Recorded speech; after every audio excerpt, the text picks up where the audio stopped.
Aujourd'hui, je vais vous parler d'un livre culte, un livre indispensable, à mon sens, à avoir dans sa bibliothèque, un livre à partager avec ses amis, avec sa famille et aussi si nous avons des ados.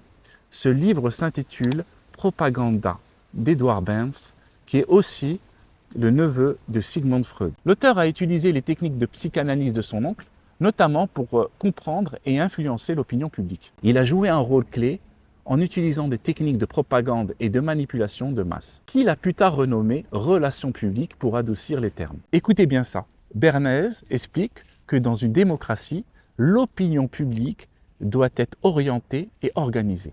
Il dit carrément la manipulation consciente des habitudes et des opinions des masses joue un rôle important dans une société démocratique. En gros, pas de démocratie sans propagande. Avant de révolutionner la publicité et la mode, Edward Bernays a d'abord œuvré pour la propagande officielle pendant la Première Guerre mondiale. Il a contribué à façonner l'opinion publique américaine en faveur de l'entrée en guerre. Après le conflit, il a réutilisé ces techniques, mais au service des entreprises. Dans les années 1920, il orchestre une campagne brillante pour inciter les femmes à fumer.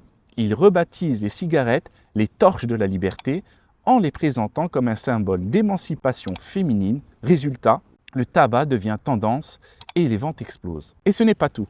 Pour booster la vente de bacon, il persuade les Américains que le petit déjeuner idéal doit être copieux avec œufs et bacon, alors qu'il avait plutôt l'habitude d'un repas léger. Grâce à une campagne habile auprès de médecins, il transforme ce menu en standard national. Il disait, Edward Bernays, que ceux qui manipulent ce mécanisme invisible diriger vraiment le pays. Ce qu'on peut dire en conclusion, c'est que notre époque est entourée de propagande, de fake news.